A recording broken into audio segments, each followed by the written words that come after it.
Halo guys, lanjutan sidang perkara Wan Prestasi yang melibatkan Nikita Mirzani dan Dr. Reza Gladys. Jadi buat teman-teman yang belum tahu ya, sidang sebelumnya kan sudah dilakukan verifikasi ya, legalitas para pihak, mulai dari identitas para tergugat, kemudian penggugat, hingga keabsahan kuasa hukum masing-masing pihak.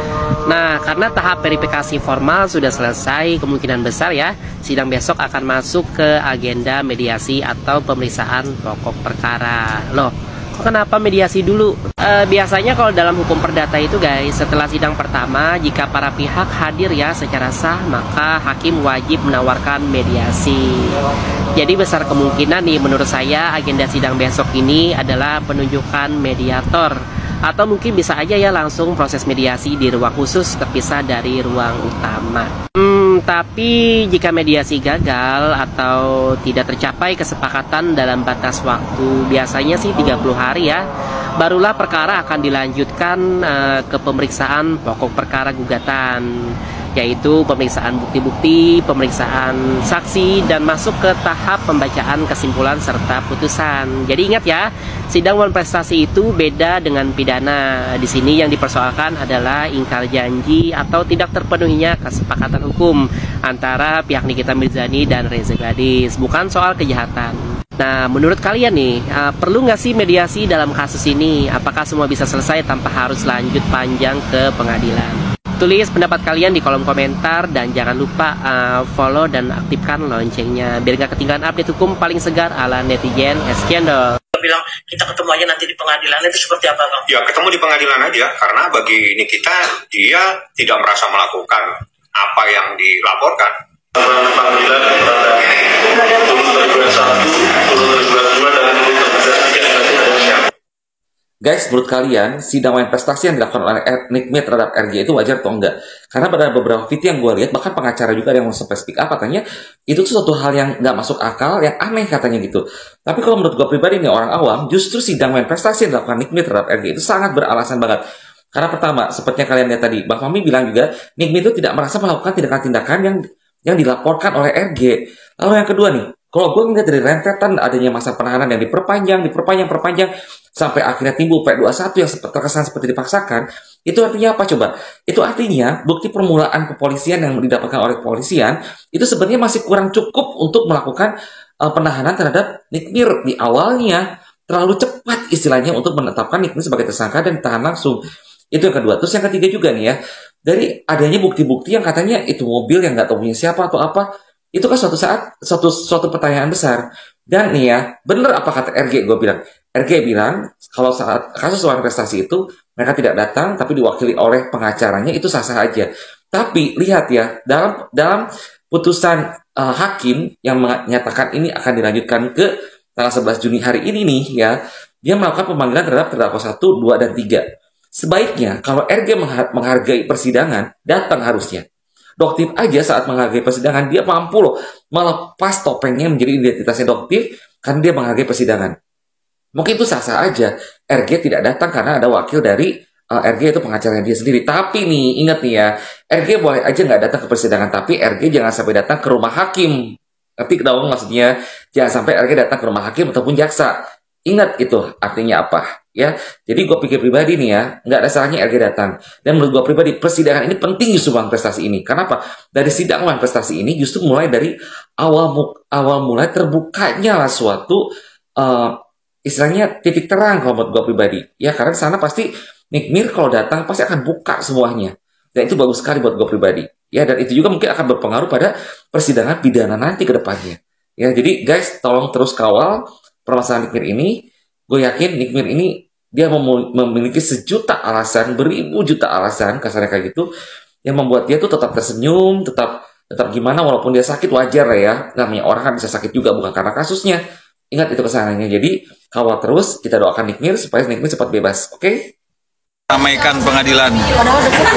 The support Amiki, oke? Tadi alhamdulillah aku sudah komunikasi dengan Bang Fahmi. Kita maju bersama guys, oke?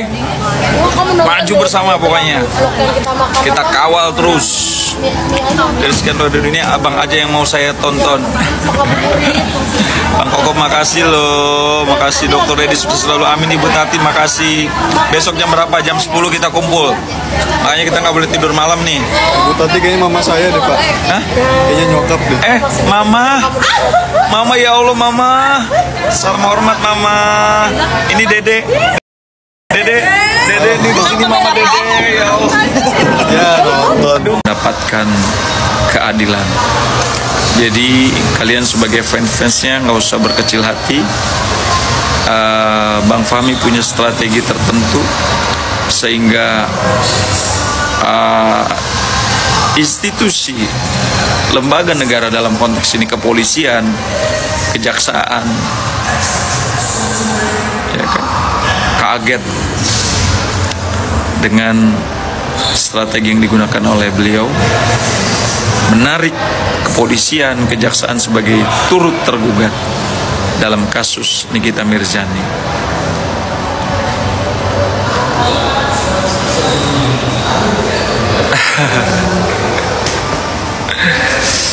Jadi Bang, besok itu gugatan agendanya apa Bang? Kalau dalam perspektif Abang sebagai pengacara, biasanya kalau gugatan perdata itu besok tuh agendanya apa? Assalamualaikum warahmatullahi wabarakatuh. Guys, malam hari ini aku mau menjelaskan bahwa ada beberapa pertanyaan dari netizen, ya dari sahabat-sahabatnya DJ Sang Lawyers, dari para fans, ya kan, fansnya Ameniki, bahwa agenda besok adalah kita sidang Wan Prestasi, ya, gugatan Wan Prestasi. Jadi nanti besok kuasa hukumnya NM hadir, yaitu Bang Fahmi.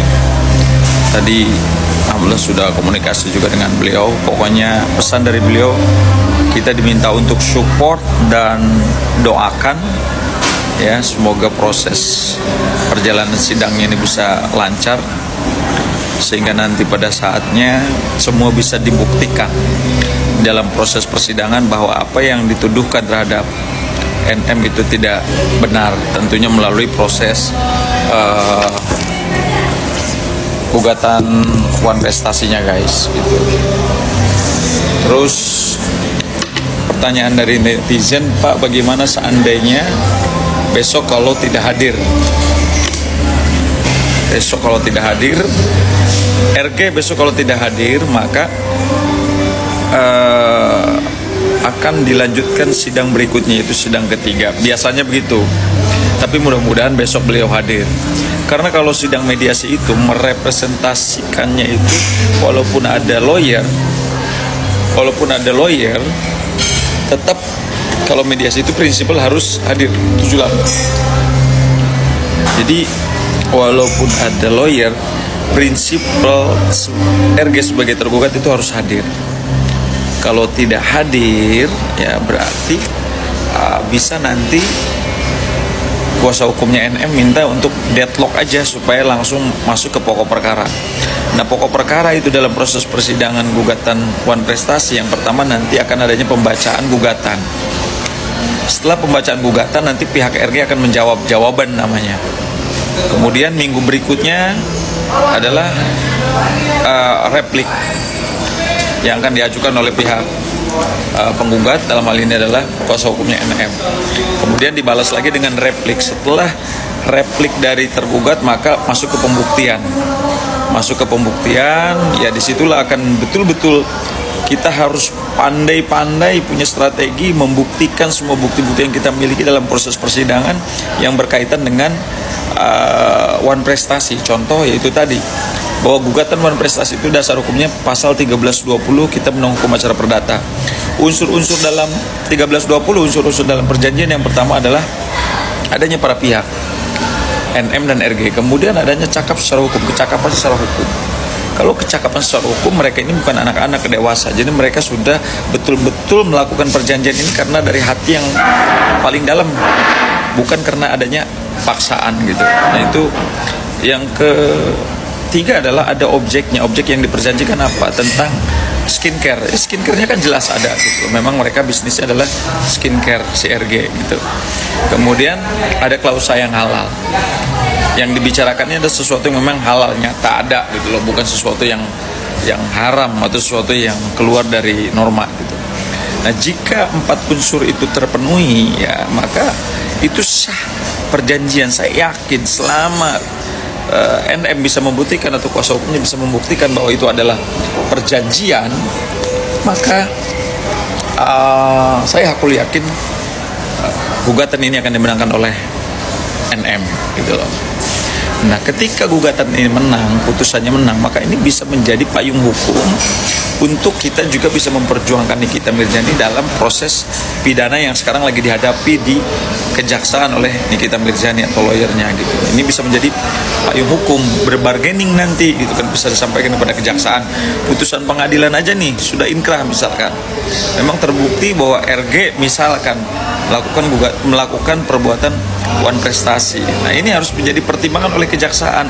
Itu bisa menjadi sesuatu yang nanti bikin semua orang pasti terkaget-kaget gitu loh. Karena Bang Fahmi ini juga dokter senior, lawyer senior, saya yakin lah beliau punya strategi yang jitu untuk membela hak-hak dan kepentingan hukumnya Nikita Mirzani. Oke? Demikian penjelasan yang bisa saya sampaikan. Semoga bisa bermanfaat buat kalian. Saya sampaikan sekali lagi bahwa agenda gugatan wan prestasi ini besok adalah mediasi. Jika mediasinya juga gagal atau deadlock, maka masuk dalam pokok perkara.